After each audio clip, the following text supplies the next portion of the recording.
Hi, everyone, and welcome to Ask Christa, the place where you can ask questions about how to work through business challenges and workplace issues. I'm Christa Dhimo, and today's listener question is along the lines of episode 37, which focused on improving collaborations in a team. But this is more about working well with other companies.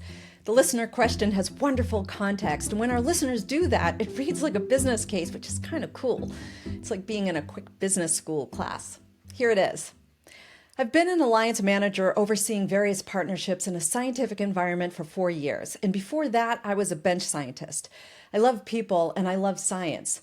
I had a lot of fun with great people in the lab, but the work I do as an alliance manager feels far more satisfying because of how I can manage a scientific relationship outside of my company while still being connected to my company. I also feel my work more directly impacts the success of my company, which is a different kind of pressure, but I like it. I was asked to step into an alliance manager role because I had a strong relationship with my company's largest partner due to the scientific work we do together. A year ago, we brought on another partner and I moved from working in quality to working in the market analytics team and marketing to put me in with the teams more connected with partners. It was a different vibe, but I learned so much about the commercial side of our business over the last year. I hope they've learned from me too. Within the next few months, we're expecting to close on 3 new partnerships, which will change a lot of how we work. For starters, we've recently reorganized into new and expanded functions. I've been promoted to an associate director of alliance management and will hire and onboard 2 new alliance managers. I'll also report to a newly hired leader who will head up a new function called commercial operations. It includes customer service, alliance management, and customer analytics. It's a very exciting time. The challenge I'm having is twofold. First, there's a part of me that isn't sure if I'm ready for all of this. And second, I'm starting to realize that everything I know is because of how I've worked as an alliance manager coming from a lab, and not because I'm an actual alliance manager. I'm working with my manager to help me get through some confidence issues, but what are some best practices to work with partners? Okay, well, first, congratulations on the promotion and also on all the wonderful changes that are taking place right now in your organization. Those who know me know that one of my favorite things in the world is to be in service to others, hence this show. So I can't just skim over that first challenge you're having.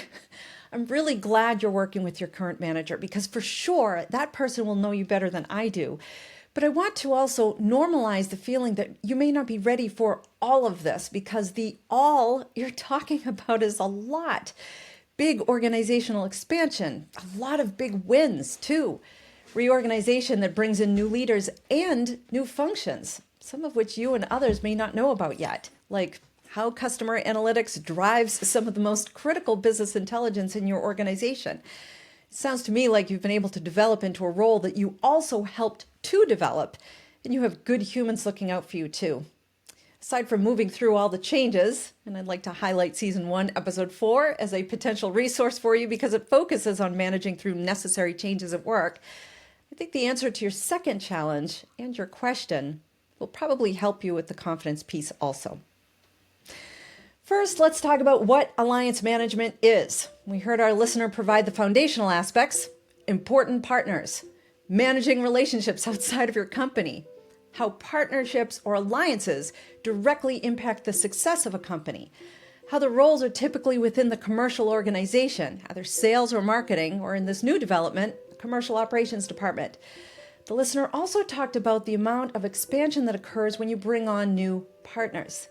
Those are typically the results of partnerships. And when we talk about alliances, it's a term that fully indicates and appreciates how closely a partner works with you and how involved a partner is to mutual success. This is why I referenced episode 37 also, where we talked about collaborations, because collaborations are about achieving shared goals among team members. And that's really what an alliance is all about.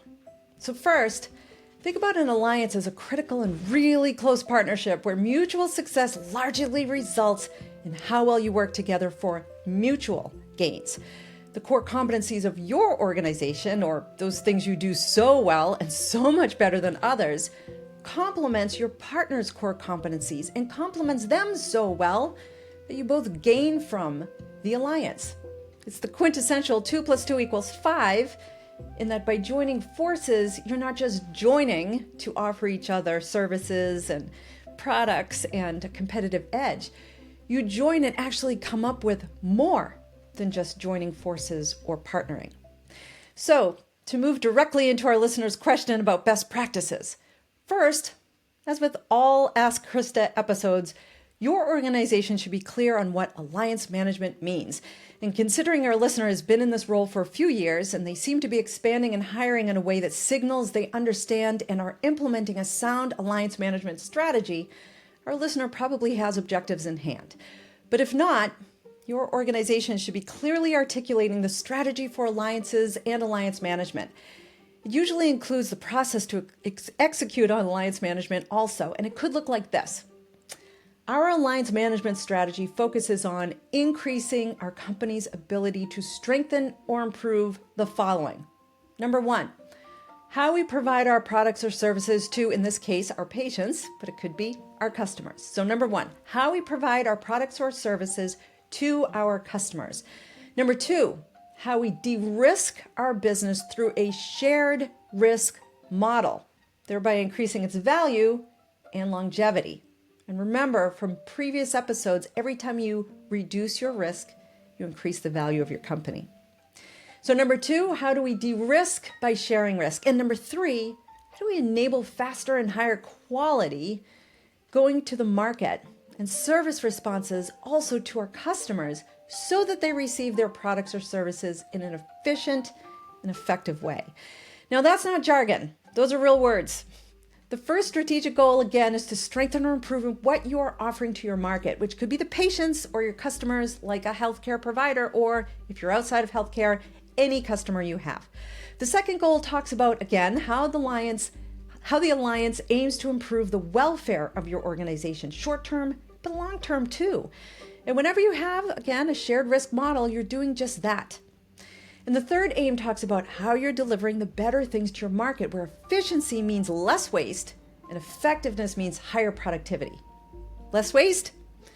Maybe you don't have to build a different lab for just one aspect of your product. Maybe your partner has that lab already, and they'll be able to do the testing or manufacturing for that product or that portion of the product. More productive? Maybe you don't have to bog down your current employees with more tasks throughout the day for a new product or an expansion in the number of customers you have because your partner has its own team to do that work. So, what are the objectives for alliance management? When deciding on an alliance, what is your alliance management strategy? And make sure you can execute on it. What our listener describes is exactly what I would hope to see. A company restructuring to appropriately realign resources into areas where employees can refine their focus and concentrate their efforts on the large scope of work that's coming up. They aren't keeping an old structure. They're outgrowing. They aren't asking existing employees to take on the work of 3 people as they sign the contracts with 3 new partners. From there, it's more about the nuts and bolts of vetting and closing on the partnerships. And I liken partnerships that run deep, or alliances, to mergers of a sort. It's the same thing in a lot of ways. You need criteria for finding the right partner. You need knowledge to draft term sheets. You need to do your diligence, negotiate the contract, and then close.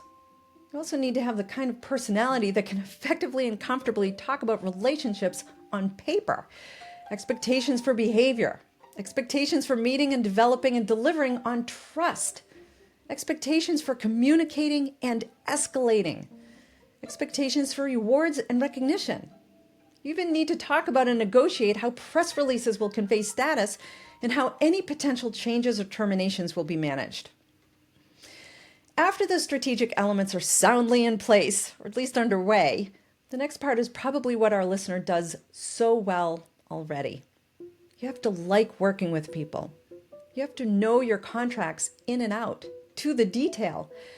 You have to want a shared accountability and responsibility for the shared goals, while also knowing you each, meaning each organization, has their own goals and are dependent on each other to deliver to each other's important goals.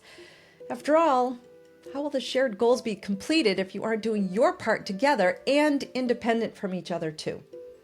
Alliance management is about working together every day to earn and reinforce trust, respect, and a deep care of success with each other and as separate companies. I remember managing a critical partnership many, many years ago during a turnaround effort for a startup. And my biggest challenge was a board that saw the critical partnership truly an alliance as a paid manufacturing and distribution gig. They also felt entitled to have full data on the distribution relationships the partner had, data they often shared but absolutely didn't have to. It had nothing to do with what the company needed or the lane they were in, but they asked for and sometimes demanded certain customer information. And the partner was such a good partner that they didn't push back and point to the contract. They figured out a way to provide the information anyway. An alliance will never work if leadership views it as a general contract where the company pays the partner for something and the partner delivers. It was a really tough problem, I'll say it that way. It was a tough gig to have because the company thought of that alliance as a partner that the partner had to deliver on. I'm going to go back to an alliance will never work if leadership views it as. An alliance will never work if leadership views it as a general contract where the company pays the partner for something and the partner simply delivers. An alliance runs much deeper than that and is far more critical to the shared success of both parties. And it begins and ends with a relationship. For your resources, I invite you to Google best practices for alliance management. You'll see a lot there. And I'm highlighting 3 I reviewed that I think you'll enjoy. The first is an oldie but goodie from Hughes and Weiss's 2007 article, Simple Rules for Making Alliances Work. It's from Harvard Business Review. They list out 5 principles, and while the way we go about business now might be a bit different from nearly 20 years ago, and we might want to replace 1 or 2 principles with more nuanced approaches, the article holds and is an excellent reference for anyone looking to strengthen and improve, or even just learn about what it takes to do well with alliance management. I also included an article from John Leviades on Association of Strategic Alliances professional site called Strategy Shift: How Alliance Practices and Alliance Managers are Up-Leveling Their Skills. It's from May 2023 and has a lot of real-world examples from a variety of alliance management professionals. It reads as though you're hearing directly from those involved. It has a lot of quotes too, and I love that, and I think you'll really enjoy this article. The last resource is from Project Management Institute with a disclaimer that I've been a member of PMI for over 20 years and a certified PMP for almost the same amount of time. The article is from Tim Nofke and is also an oldie but goodie, published in 2007, called Driving High Performance Alliances, Pharmaceutical Alliance Management as a Model for Best Practices. So, why 2007? And why have there been so many science-y topics included in this episode?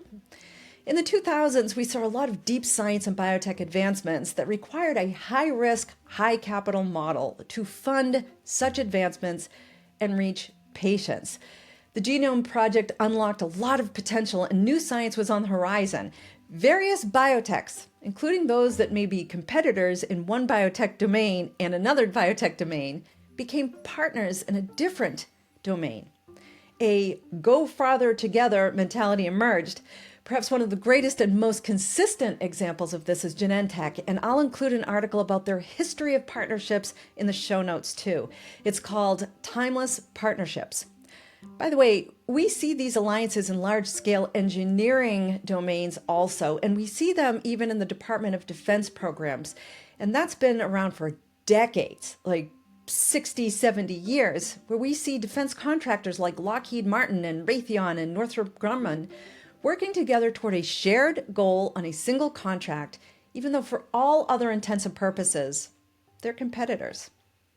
There's a lot to alliance management, and in truth, it's one of the aspects of my strategy work I've enjoyed the most, and I encourage anybody who's interested in this topic to go deep, go long, think about how you can get into this area of your career. It's a lot of fun, and you flex a lot of different muscles and learn a lot of things every day.